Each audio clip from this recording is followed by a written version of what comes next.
The letter trembled in my hands as I read it for the third time, my stomach churning with each perfectly forged word.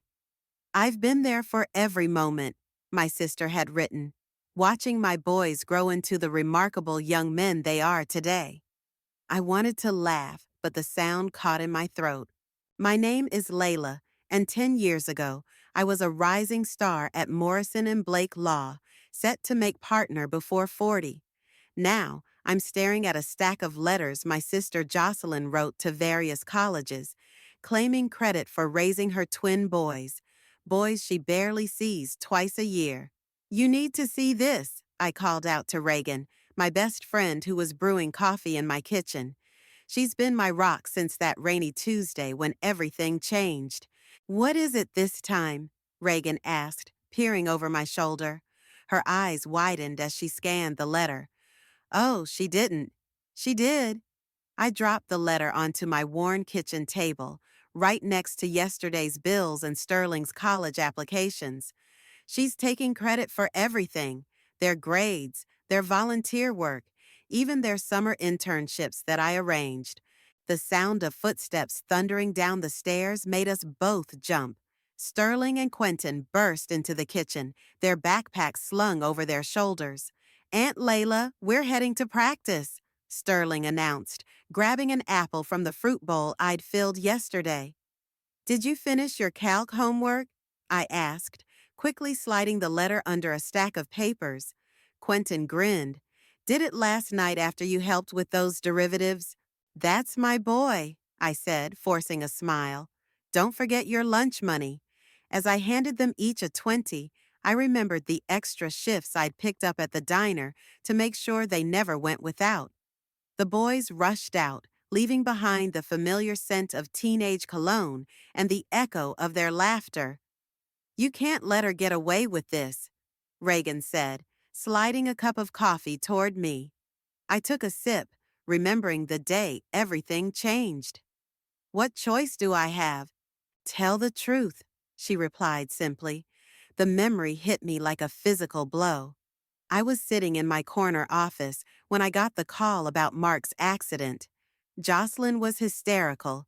The twins were only 8, and someone needed to step up. I still remember my boss's face when I handed in my resignation. "Remember what happened last time I confronted her?" I asked Reagan. "She threatened to move the boys across the country. They were 12 then. It would have destroyed them. They're 18 now, Layla. They're about to graduate. She can't hold that over you anymore." My phone buzzed. A text from Melanie at the diner. "Can you cover my shift tonight? Emergency." I typed back a quick yes before turning to Reagan. "I need to get ready for work." "You're enabling her," Reagan said, following me as I gathered my uniform. "While you're working double shifts at the diner and teaching piano lessons to make ends meet, she's out there pretending to be Mother of the Year." "What matters is the boys," I insisted, but my voice wavered. "They're happy, they're successful. Because of you." Reagan grabbed my shoulders. "You gave up everything for them. Your career, your savings, your life. And now she's gonna take credit for all of it?" The doorbell rang, interrupting our conversation. I opened it to find Malia, my neighbor, holding another envelope. "This was delivered to my house by mistake," she said, handing it over. "It's from the graduation committee." I thanked her and closed the door, my hands shaking as I opened the envelope. Inside was an invitation to speak at the graduation ceremony, addressed to Jocelyn Russell, proud mother of valedictorian Sterling Phillips and salutatorian Quentin Phillips. "I can't believe this," I whispered, sinking into a chair. Reagan took the invitation, her face darkening as she read it. "This is the last straw, Layla. You need to fight back." I looked around my modest living room, at the walls covered with the boys' achievements, honor roll certificates, sports trophies, art projects. Every single one represented countless hours of help with homework, attending parent-teacher conferences, driving to practices, working extra shifts to pay for equipment and tutoring. "You're right," I said finally, straightening my shoulders. I need to do something, but I have to be smart about it. I walked to my bedroom closet and pulled out a large box I'd kept hidden for years. Inside were photographs, receipts, school records, and every piece of evidence of my role in the twins' lives. "What's that?" Reagan asked. "Insurance," I replied, my voice steady for the first time that morning. "I've been documenting everything since the day I took them in. I just never thought I'd need to use it." The diner uniform in my hands suddenly felt heavier. 10 years of sacrifice, of love, of choosing family over everything else. And my sister thought she could erase it all with a few forged letters. "Well," I said, meeting Reagan's gaze, "I guess it's time to show everyone the truth."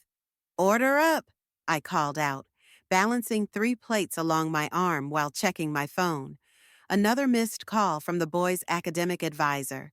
I'd have to return it during my break, if I got one. The diner was packed for the lunch rush, and Melanie was shooting me apologetic looks from behind the counter. This was supposed to be her shift, but her babysitter had canceled again. I understood. That used to be me, juggling childcare and work when the twins were younger. "Layla," called out a familiar voice. I turned to see Xander, my old mentor from the law firm, sitting in my section. My heart sank. I hadn't wanted him to see me like this. "Hey, stranger," I managed, forcing brightness into my voice. "What brings you to this side of town?" "Looking for you, actually." He gestured to the empty seat across from him. "Got a minute?" "I'm kind of in the middle of—" "Take 5, Layla," Melanie interrupted, appearing beside me. "I've got your tables." I slid into the booth, suddenly aware of my coffee-stained apron and messy ponytail. Xander looked exactly as I remembered. Expensive suit, perfectly groomed silver hair, kind eyes that saw too much. "How are the boys?" he asked, sliding a folder across the table. "Graduating next month, both with honors." Despite everything, pride crept into my voice. "What's this?" "Open it." Inside were bank statements, Jocelyn's bank statements.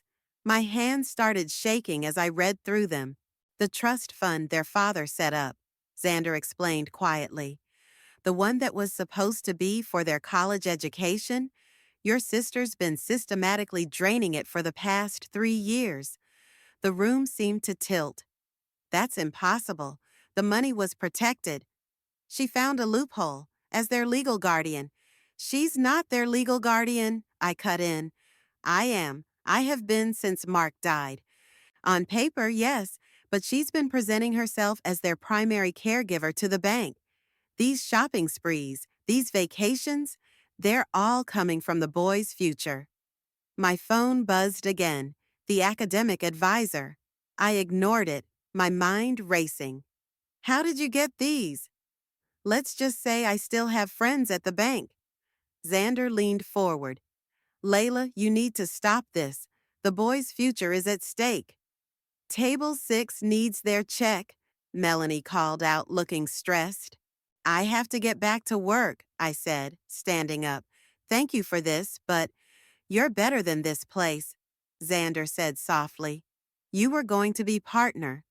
"I made my choice," I replied, straightening my apron. As I walked away, I heard snippets of conversation from a nearby table. "Did you see Jocelyn's Facebook post about how she single-handedly raised those boys while building her career? So inspiring." My hands clenched around my order pad. I'd seen the post, along with the thousands of likes and supportive comments. Nobody seemed to question how she managed it all while living 3 states away. During my break, I finally called the academic advisor back. "Ms. Russell, I've been trying to reach you. It's about Sterling's scholarship application." "Is something wrong?" "Well, we received a letter from his mother, Jocelyn Russell, taking credit for his community service hours at the legal aid clinic, but our records show you were his supervisor there." My free hand gripped the phone booth wall. "She what?" "She's claiming she arranged the internship through her connections. We need to verify. I arranged that internship. I cut in, my voice shaking. I worked there every weekend for 6 months so Sterling could get the experience. I have documentation. That would be helpful, and there's more. She's requesting that all future correspondence about both boys go through her office. After my shift, I found Reagan waiting in my driveway. One look at my face, and she knew. What happened? I wordlessly handed her the folder from Xander. She flipped through it, her expression darkening. Don't, I warned, glancing at the house where the boys were probably doing homework. They can't know. Not yet. When, Layla? When are you going to tell them that their mother is stealing their future while you work yourself to death to keep them in AP classes and sports teams? The sound of laughter drifted from an upstairs window. The twins were home. Despite everything, the sound still warmed my heart. Soon, I promised, both to Reagan and myself. But first, I need to make sure I have everything in order. The graduation ceremony is in 3 weeks. If Jocelyn wants to take credit for their success, I pulled out my phone, showing Reagan the latest text from Xander offering his help. Then we'll make sure everyone knows exactly who raised these boys, Reagan finished, a fierce smile spreading across her face. And what it really cost. Aunt Layla? Quentin's voice startled me as I organized the evidence Xander had helped me gather. Can I ask you something? I quickly slid the papers into a drawer. Of course, honey. What's up? He lingered in my doorway, fidgeting with his phone. Mom called today? There's this family reunion next weekend. My stomach dropped. I knew where this was going.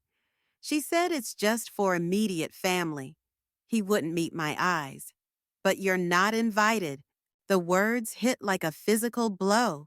10 years of immediate family, homework help, doctor's appointments, midnight fever watches, and suddenly I wasn't family enough. I see, I managed, keeping my voice steady. And how do you feel about that? It's weird, he admitted, finally looking up. You're more immediate family than she is. You're the one who's been here. Before I could respond, Sterling appeared behind his brother. I told her we're not going without you. Boys, I started, but Sterling cut me off. No, listen, I've been thinking about something. Remember when I was 14 and had that awful asthma attack during the championship game? I nodded, remembering the terror of that night. Mom always talks about how she rushed to the hospital and stayed with me all night. But that's not right, is it?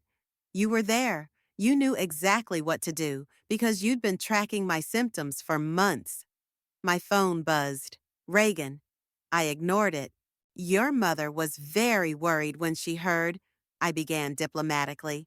3 days later, Quentin interrupted. She called 3 days later. I remember because I was mad at her. You were the one who slept in that uncomfortable hospital chair and still made it to my debate competition the next day.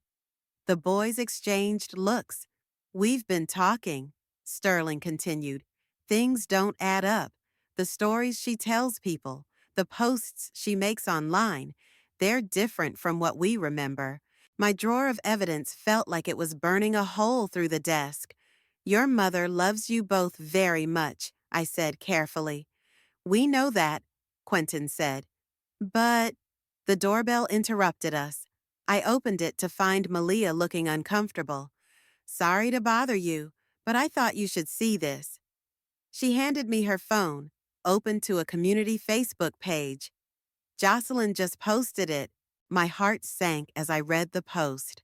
It was a long, emotional message about the upcoming graduation, full of lies about college prep sessions she'd never attended and athletic events she'd never witnessed. The comments were flooding in, praising her dedication as a single mother. That's not true, Sterling said, reading over my shoulder. She wasn't there for any of that. You were. Boys, I turned to face them, my decision crystallizing. There's something we need to discuss. We moved to the kitchen table, where we'd had so many late-night study sessions and heart-to-hearts over the years. I pulled out the folder of bank statements Xander had given me. Before I show you this, I need you to understand something. Your mother.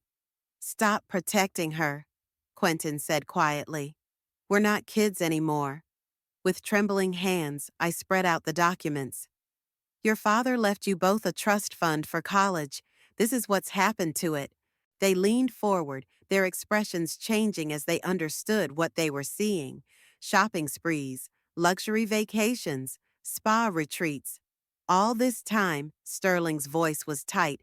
You've been working extra jobs to pay for our SAT prep, our sports equipment, while she was spending our college fund on designer handbags. Quentin finished, his face flushed with anger. I didn't want you to know, I admitted. I didn't want to taint your relationship with her. But why? Sterling demanded.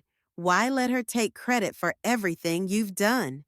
The front door opened, and Reagan walked in, stopping short when she saw our serious faces. Oh, is this the moment of truth? I nodded, then turned back to the boys. Because you deserve to have a mother you could be proud of. I thought, I thought if I kept quiet, maybe she'd eventually become that person. We are proud of our mother, Quentin said firmly. She's sitting right here. The words brought tears to my eyes. Reagan squeezed my shoulder. So, what do we do now? Sterling asked, looking at the evidence spread across the table. The graduation ceremony is in 3 weeks. She's scheduled to give a speech about her journey as a single mother.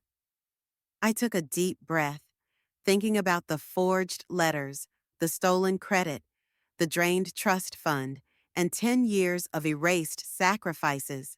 Now, I said, my voice stronger than I'd felt in years, we tell the truth, all of it. Are you boys ready for that? They exchanged looks, then nodded in unison. We're ready, they said. And for the first time in 10 years, I truly believed I was ready too. The call came during my evening shift at the diner. Jocelyn's name flashing on my phone made my hands shake so badly I nearly dropped a plate of fries. I know what you're doing, she said without preamble. The boys called me. I stepped into the break room, my heart pounding. They deserved to know the truth. The truth? Her laugh was sharp. The truth is, I'm their mother. You're just the aunt who couldn't mind her own business. The aunt who raised them, I shot back. The aunt who worked 3 jobs to support them while you spent their college fund on vacations. I needed that time to heal. You have no idea what it's like to lose a husband. They lost a father, my voice cracked. And instead of helping them through it, you disappeared. Do you even know that Sterling still has panic attacks on the anniversary of Mark's death? Or that Quentin keeps their dad's old watch in his pocket during every debate competition? Silence on the other end. Then, I'm giving the graduation speech. Not anymore. I sent copies of the bank statements to the school board this morning. You wouldn't dare. Watch me. I hung up, my hands still shaking. When I turned around, Melanie was standing in the doorway. You okay? You look like you've seen a ghost. My sister, I explained, straightening my apron. The one who's been pretending to be Mother of the Year? Melanie snorted. Girl, I've been watching this show for 2 years. It's about time you changed the channel. The bell above the diner door chimed. Through the window, I saw Xander walking in, carrying his briefcase. Your lawyer friend's here again? Melanie wiggled her eyebrows. He sure visits a lot for someone who's just giving legal advice. It's not like that, I protested, but felt my cheeks warm. Xander settled into his usual booth, but his expression was serious. We have a problem. What now? He pulled out a document. Jocelyn filed for retroactive custody. She what? I sank into the seat across from him. Can she even do that? She's claiming she was always the primary caregiver, but let you handle the day-to-day matters out of kindness. She has witnesses willing to testify. Witnesses to what? I interrupted. To her not being here, to her missing every parent-teacher conference, to her forgetting their birthdays. Layla, Xander reached across the table, touching my hand. Breathe. She won't win. We have 10 years of documentation proving you were their guardian. But, but what? But it could get ugly. Are you ready for that? My phone buzzed with a text from Sterling. Mom's posting stuff about you online. It's bad. Another buzz, this time from Malia. Have you seen what your sister is saying about you in the community group? I need to see, I told Xander, pulling up Facebook. My stomach lurched as I read Jocelyn's post. It breaks my heart to expose family matters, but I must protect my children. My sister, who I trusted to help with my boys while I rebuilt our lives, has been poisoning them against me. She's always been jealous of my relationship with them. The comments were brutal. People I'd known for years were taking sides, sharing stories Jocelyn had apparently been spreading about me for months. Don't read that trash, Xander said, trying to take my phone. The diner door chimed again. Reagan rushed in, looking furious. Have you seen? I've seen. She's telling people you only took the boys in to get their inheritance, that you've been manipulating them all these years. Melanie appeared with a cup of coffee, setting it firmly in front of me. Drink this, then we're gonna figure out how to destroy her. I can't. I stared into the coffee. She's still their mother. No, came a voice from behind me. I turned to see Quentin and Sterling standing there, still in their school uniforms. She gave birth to us. You're our mother. Boys, I started, but Sterling cut me off. We saw the posts. We've commented on every single one with the truth, and we have something else. Quentin pulled out his phone, showing me a video. It was from 3 years ago, Jocelyn's last visit. She was clearly drunk, ranting about how the boys were ruining her life, how she never wanted to be a mother. We kept it, Sterling explained, because we knew someday we'd need proof. We're not letting her hurt you anymore. I looked around at my support system. Reagan with her fierce loyalty, Melanie with her practical strength, Xander with his steady presence, and my boys standing tall and strong and sure. Okay, I said, straightening my shoulders. Xander, what do we do first? He opened his briefcase. First, we respond to her custody filing. Then, we prepare your speech for graduation. My speech? He smiled. The school board called. They want to hear from the real mother of the valedictorian and salutatorian. For the first time in weeks, I felt hope rising in my chest. The truth was finally coming out, and I wasn't facing it alone. She's here, Sterling announced, peeking through the living room curtains. And she brought backup. I smoothed my skirt, checking my reflection one last time. After 10 years of letting Jocelyn walk all over me, this confrontation felt surreal. The doorbell rang. Quentin squeezed my hand before disappearing upstairs with his brother. We'd agreed the boys shouldn't be present for this. I opened the door to find Jocelyn flanked by two women from her social circle, Amanda and Patricia, both regular commenters on her false Facebook posts. Well, Jocelyn breezed past me, her designer heels clicking on my worn hardwood floors. Isn't this cozy? What do you want? I asked, closing the door. To negotiate. She perched on my couch like she was afraid of catching something. I'm willing to be generous, given our history. Generous? I couldn't help but laugh. Like when you generously spent the boys' college fund on spa treatments? Amanda shifted uncomfortably. Jocelyn said that money was rightfully hers. Really? I walked to my desk, pulling out the thick folder of evidence. Would you like to see the trust fund documents, or maybe the boys' medical records, showing who was present for every appointment? Or how about enough? Jocelyn snapped. I'm offering you a deal. Retract your statements to the school board, support my graduation speech, and I'll give you visitation rights after the boys move in with me. The room went silent. Even her friends looked shocked. Move in with you? I repeated. They're 18. They're going to college. What are you talking about? They need their mother's guidance. They've had their mother's guidance, I cut in. For 10 years, while you were off finding yourself, I was here.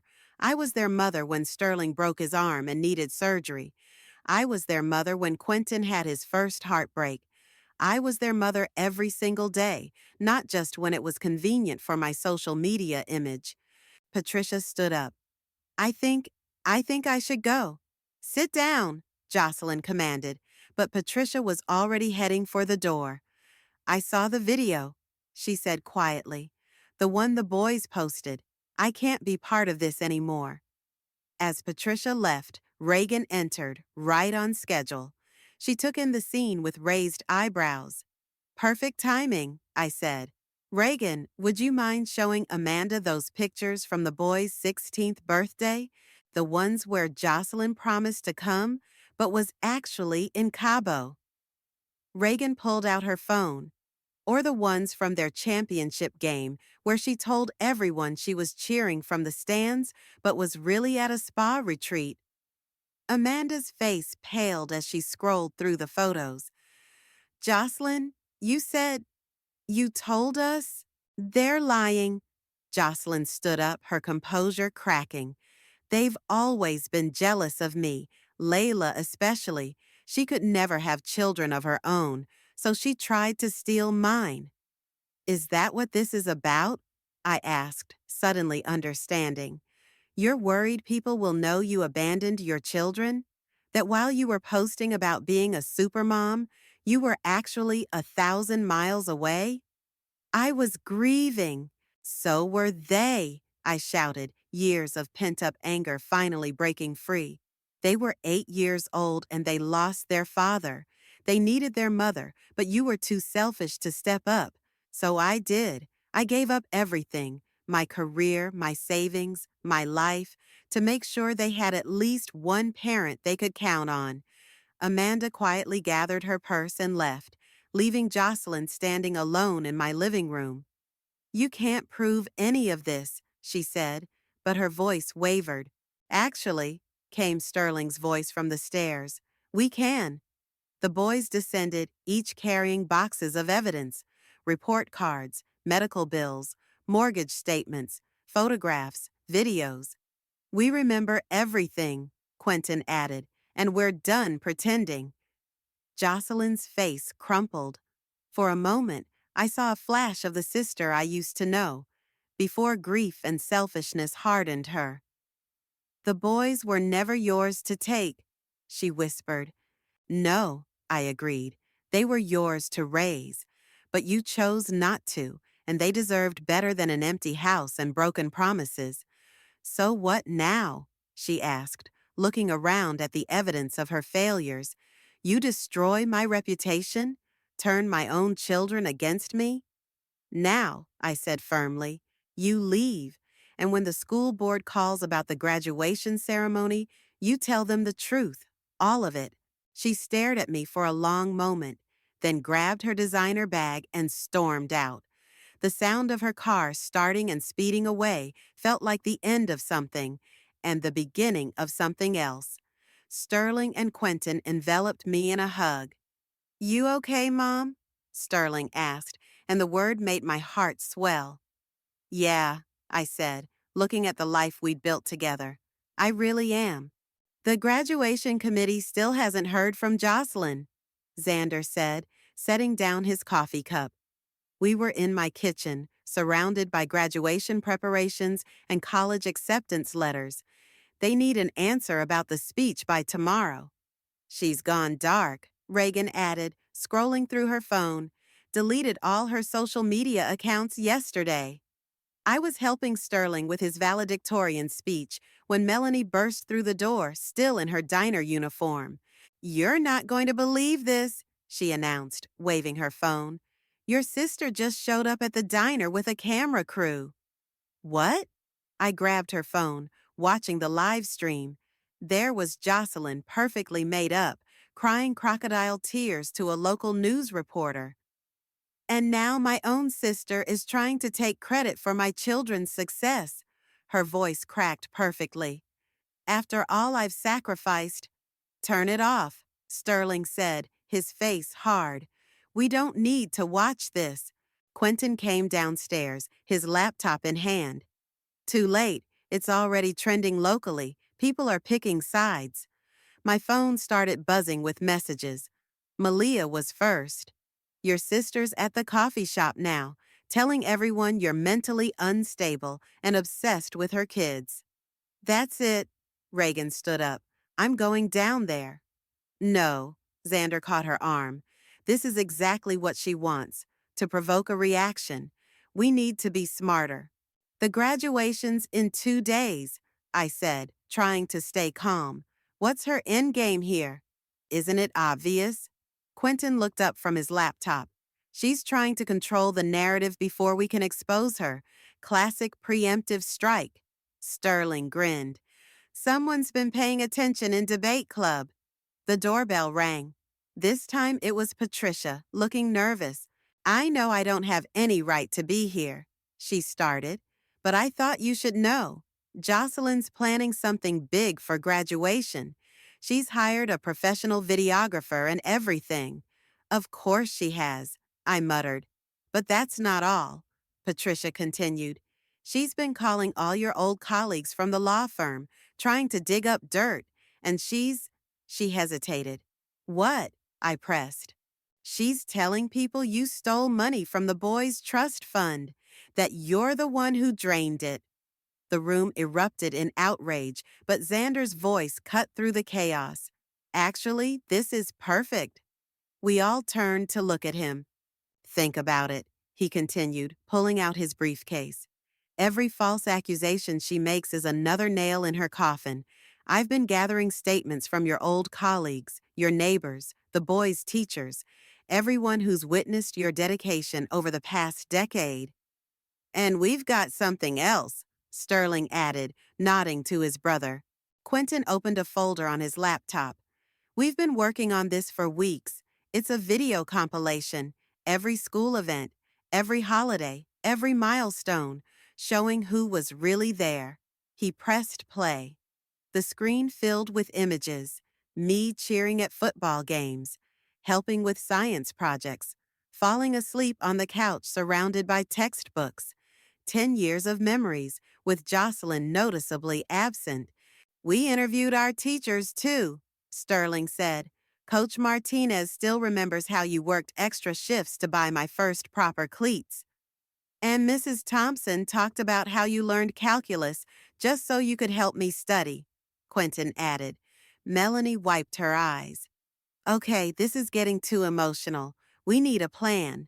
Already have one, Xander said, spreading documents across the table. The school board's given us 20 minutes during the ceremony, more than enough time to present the truth. With evidence, Reagan added. And witnesses, Patricia chimed in. I'll testify about everything Jocelyn's been doing. My phone buzzed again, this time with a message from the graduation committee. Decision needed by tomorrow regarding speaker arrangement. I looked around at my support system. My boys, strong and principled.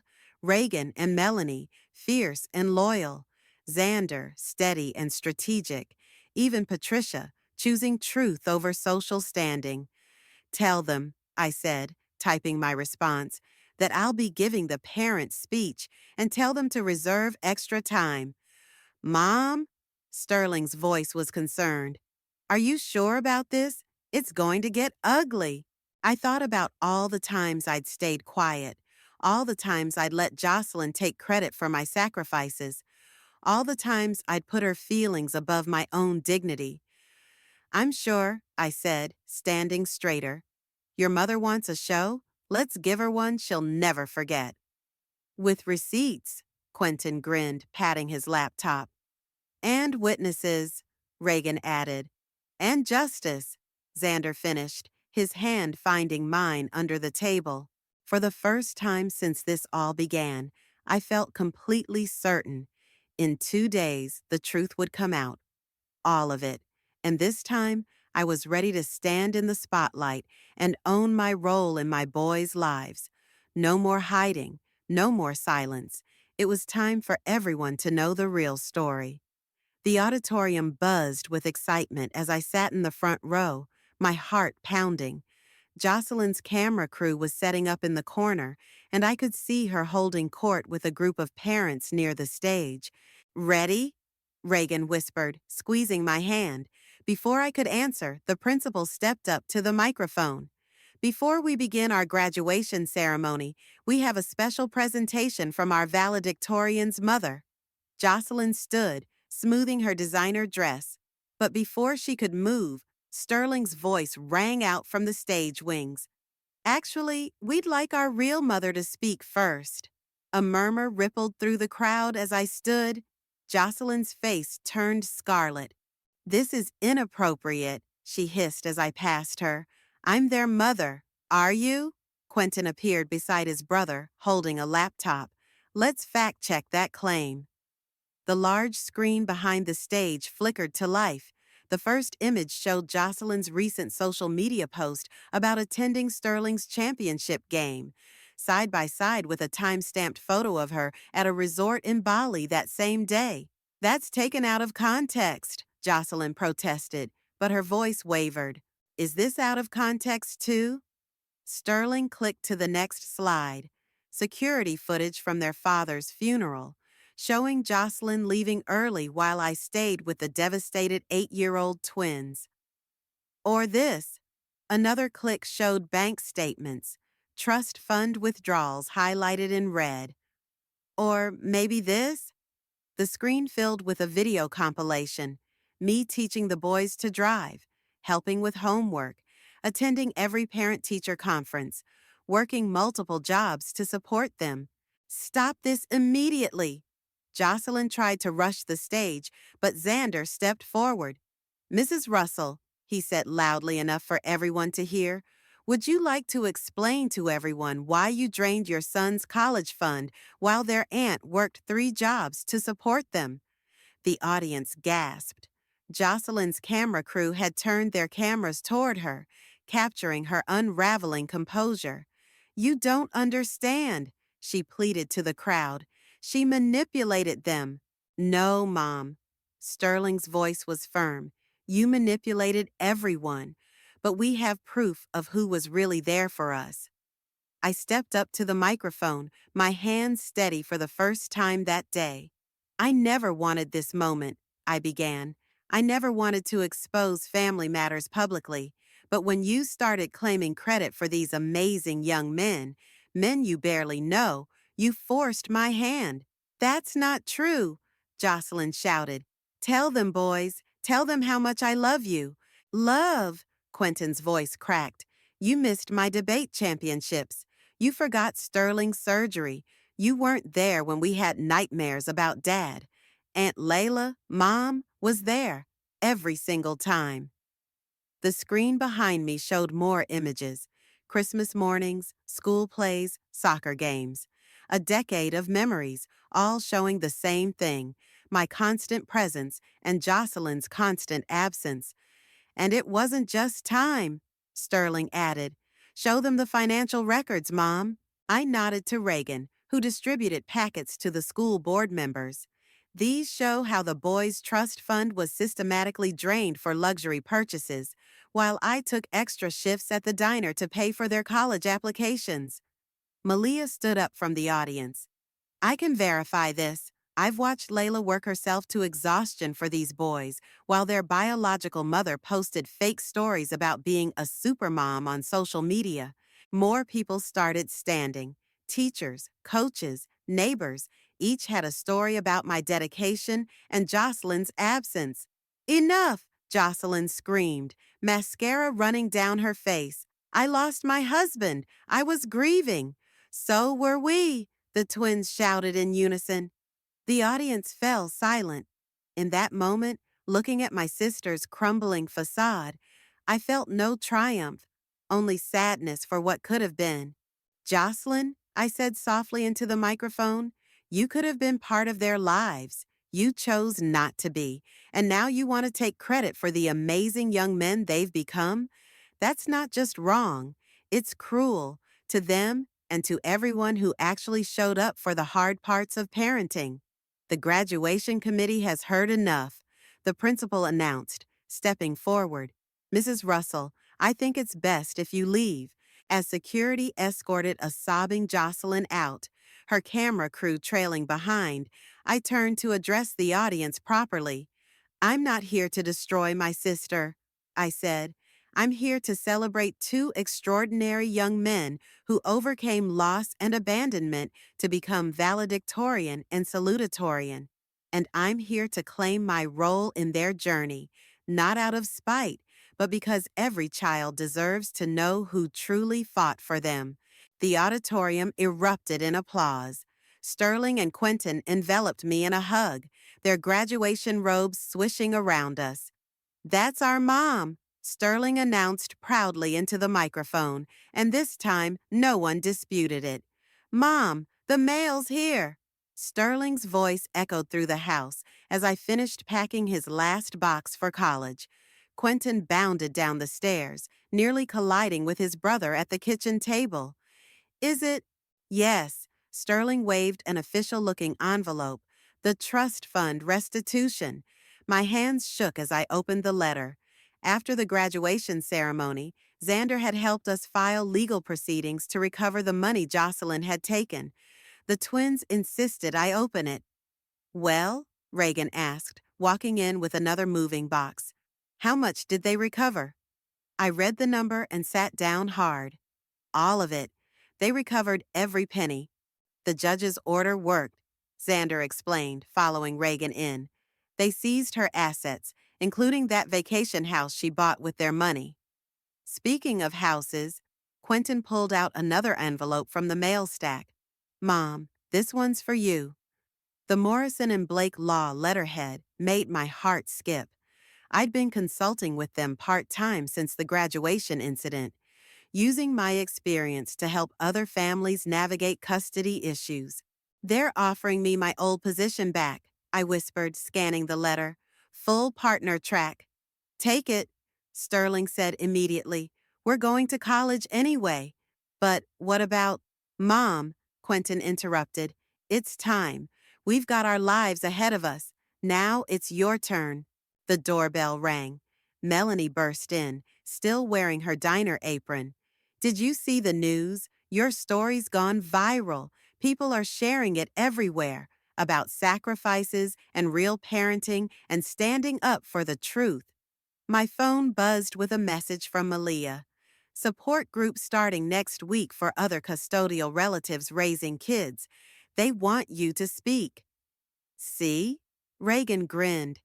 You're not just changing your life anymore. You're changing others. There's something else, Xander said, pulling out one final envelope. The boys asked me to help with this. Inside was a legal document. As I read it, tears filled my eyes. We want to make it official, Sterling explained. We want you to adopt us. But you're 18, I protested weakly. You don't need... We need everyone to know who our real mother is, Quentin said firmly. On paper and in reality. Plus, Sterling added with a grin, this means Jocelyn can't try to claim us as dependents on her taxes anymore. A laugh bubbled up through my tears. You've been spending too much time with Xander. Speaking of spending time with Xander, Reagan waggled her eyebrows. When are you two going to admit there's something there?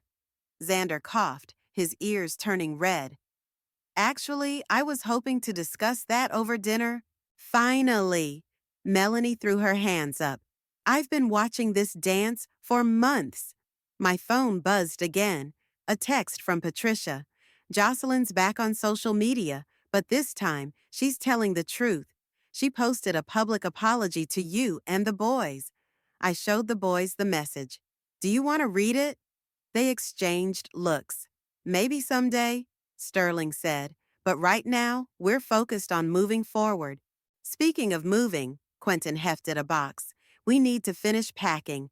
Our dorms won't furnish themselves. And you, Sterling pointed at me, need to call Morrison and Blake. Tell them their new partner accepts. Partner track, I corrected. Please, Reagan snorted. After the legal masterpiece you and Xander pulled off at graduation, they'd be idiots not to fast track you. Looking around my kitchen, at the college boxes, the adoption papers, the trust fund restitution, the job offer, I felt something settle in my chest. The truth hadn't just set us free. It had opened doors we never knew existed. Mom? Sterling's voice was soft. You okay? Perfect, I smiled, reaching for the law firm's letter. Just thinking about how sometimes the hardest choices lead to the best outcomes. Like choosing us? Quentin asked. No. I pulled them both into a hug. That was the easiest choice I ever made.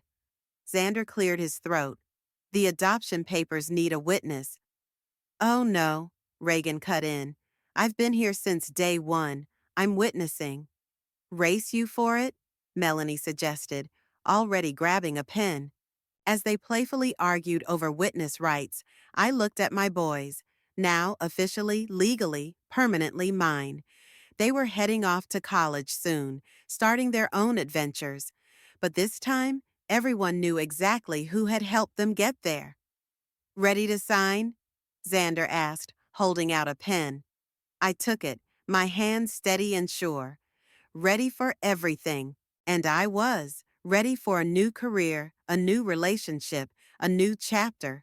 Ready to be not just the aunt who stepped up, but the mother who had been there all along. Ready to finally live my own truth.